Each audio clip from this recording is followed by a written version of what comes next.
Baik, terima kasih. Pemirsa Anda masih bersama kami Daman Saku yang mengangkat tema yang sangat menarik sekali, pemimpin dalam pandangan Islam. Alhamdulillah telah terkumpul beberapa penanya. Kami persilakan pertanyaan pertama akan disampaikan oleh Bapak Suarsa. Silakan. Assalamualaikum warahmatullahi wabarakatuh. Waalaikumsalam. Ada beberapa pertanyaan Pak Kiai, barangkali ini pertanyaannya ringan saja. Idealnya, syarat-syarat apa yang harus dipenuhi oleh seorang pemimpin menurut Islam? Terima kasih. Wah, mantap pertanyaan ini. Silakan Kiai Sumarno. Idealnya seperti mana dan apa yang harus dimiliki di dalam kepemimpinan seorang yang menjadi pemimpin. Sebenarnya ini akan saya sampaikan nanti pada segmen berikutnya, tapi karena Bapak menanya ya harus saya sampaikan. Jadi diduluin sama Bapak. Para nabi dan rasul Allah utus adalah sebagai pimpinan umat. Maka disitulah Allah Subhanahu wa Ta'ala memberikan satu contoh, memberikan satu guidance atau satu patron yang harus dimiliki oleh seluruh para pemimpin, wabil khusus pemimpin rumah tangga. Karena Bapak yang bertanya, maka saya jawab urusan Bapak. Nah, jangan ketawa Pak. Kulukum ra'in wa kulukum mas'ul an ra'iyati. Pemimpin itu akan nanti bertanggung jawab kepada orang yang dipimpin. Supaya nanti kita akan meminta ringan pertanggungjawaban kita di hadapan Allah. Karena orang yang dipimpin nanti akan bisa menuntut pemimpin. Bapak bisa dituntut nanti oleh istrinya. Kenapa demikian? Karena Bapak sebagai pemimpinnya. Tasarruful imam manutun ala maslahati ummati. Kebijakan pemimpin itu menentukan kemaslahatan umatnya.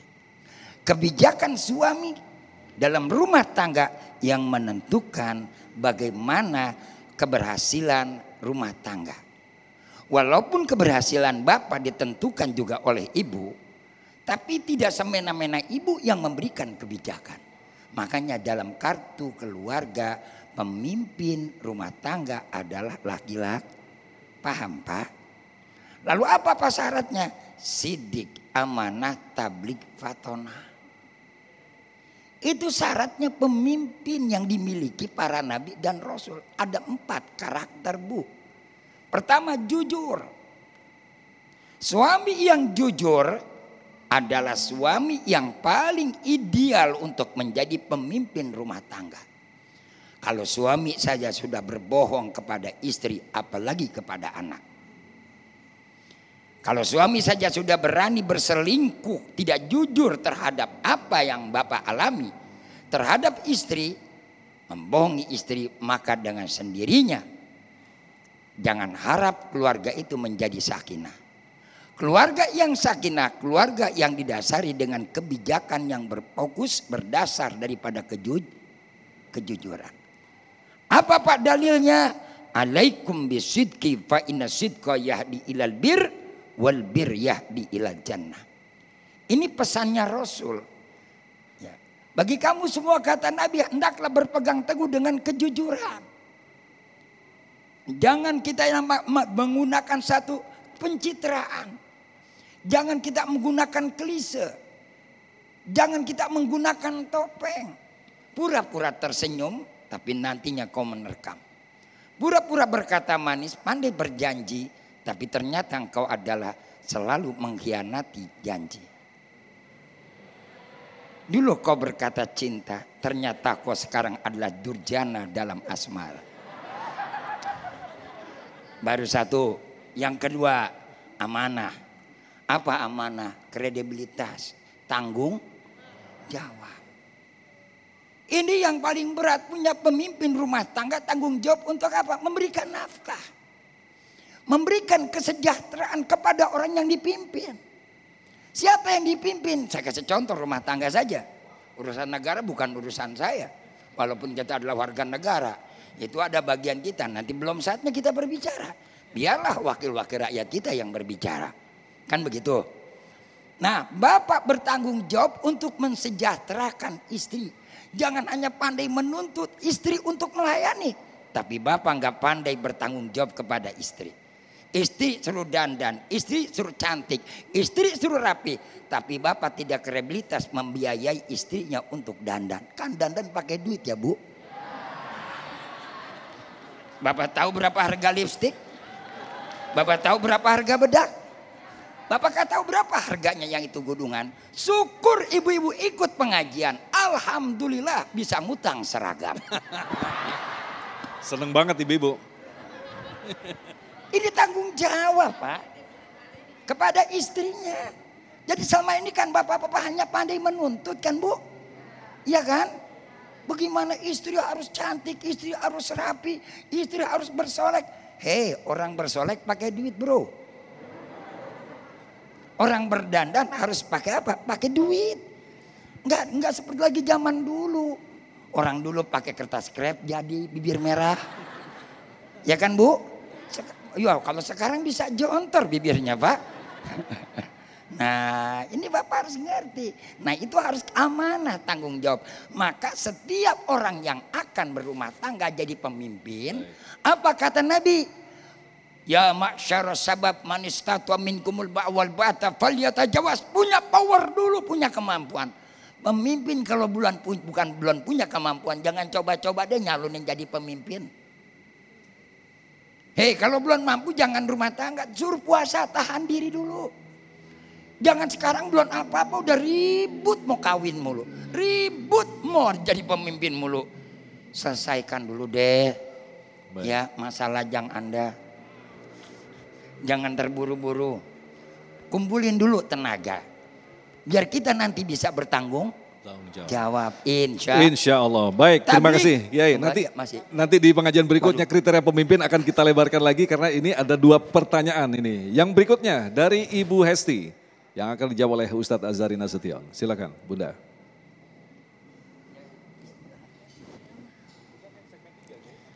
Assalamualaikum warahmatullahi wabarakatuh. Nama saya Ibu Hesti Ustadz, tinggal di Vida, Bekasi. Mendengar pemaparan Ustadz seperti ini, masalah pemimpin, jadi saya lebih cenderung kepada ada 2 pemimpin, maksud saya seperti ini. Ada pemimpin bapak, ada pemimpin ibu yang masing-masing bertanggung jawab atas diri mereka nantinya.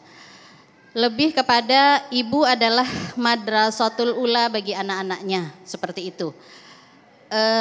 Maksudnya ibu adalah madrasatul ula untuk anak-anaknya. Mohon penjelasan Ustadz sejauh mana pandangan Islam mengenai ibu adalah madrasatul ula tersebut. Baik. Ustadz. Terima kasih. Wassalamualaikum warahmatullahi wabarakatuh. Silakan. Ustadz Azhari. Bismillahirrahmanirrahim, bagus sekali pertanyaannya. Jadi salah satu bentuk konkret kepemimpinan dalam skup yang paling kecil adalah rumah tangga. Ada suami, ada istri. Lalu kemudian harus bagi-bagi tugas. Al-Quran misalnya menyebut, hunna libasul lakum wa antum libasul lahun. Dia pakaian buat kamu, kamu pakaian buat dia.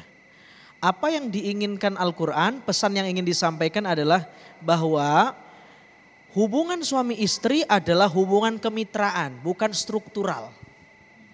Ada istri, tidak ada suami, repot. Ada suami, tidak ada istri, repot. Hunna libasul lakum wa antum libasul lahun. Juz'un la yatajazza, satu paket, enggak bisa dipisahin. Ibu adalah madrasah bagi anak. Jadi kalau anak nakal, yang salah siapa? Belum tentu, bisa jadi kepala sekolahnya. Kepala sekolahnya siapa? Bapak-bapak. Maka ya ini kadang-kadang, oh ibu madrasah yang pertama buat anak. Sehingga itu belum titik kalimatnya. Iya, ibu itu madrasahnya, ayah-ayah kepala sekolahnya. Maka ayah kepala sekolah dia harus menciptakan ruang belajar yang baik, ruang belajar atmosfer rumah yang nyaman, Jangan sampai anak tidak nyaman karena orang tua ribut terus. Akhirnya dia keluar cari teman kongko, malah kena narkoba, sabu-sabu.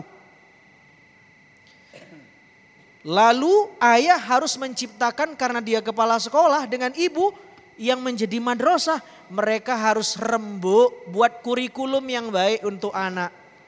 Anak nakal jangan yang disalahin gurunya di sekolah aja. Oh, percuma saya pesantren mahal-mahal di sini. Loh, kurikulum itu bukan cuma pesantren. Kita sebagai orang tua misalnya, kita harus buat kurikulum juga untuk anak-anak kita yang terbaik.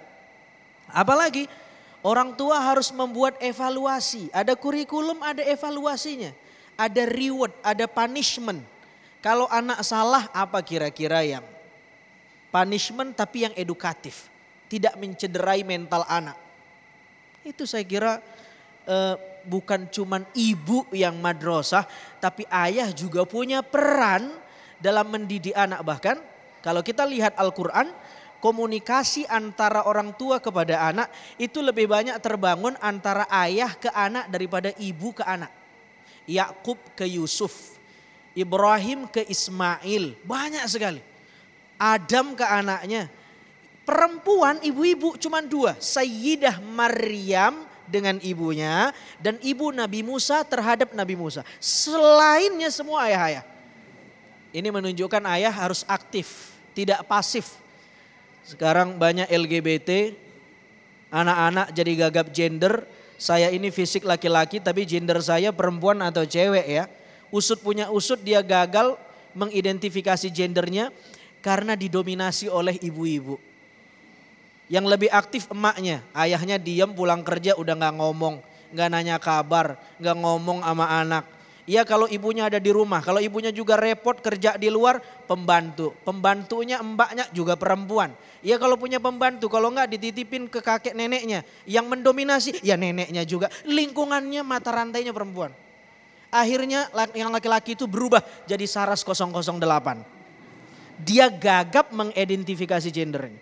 Saya kira ini penting, bahwa tidak cuman perempuan, tapi kita bapak-bapak juga harus aktif. Mesti mengekspresikan aktif itu beda-beda. Ibu dengan mulutnya mungkin ya, bapak-bapak dengan ya saya kira kita bisa atur itu. Saya kira itu ya lebih kurang. Baik, terima kasih Ustadz Azhari dan nanti insya Allah di segmen berikutnya Kiai Haji Sumarno Syafi'i akan melanjutkan lagi tentang kriteria pemimpin menurut ajaran Islam. Tetaplah bersama kami dan Mendesaku yang dipersembahkan oleh Sarung Wadimor, tentu sarung kita.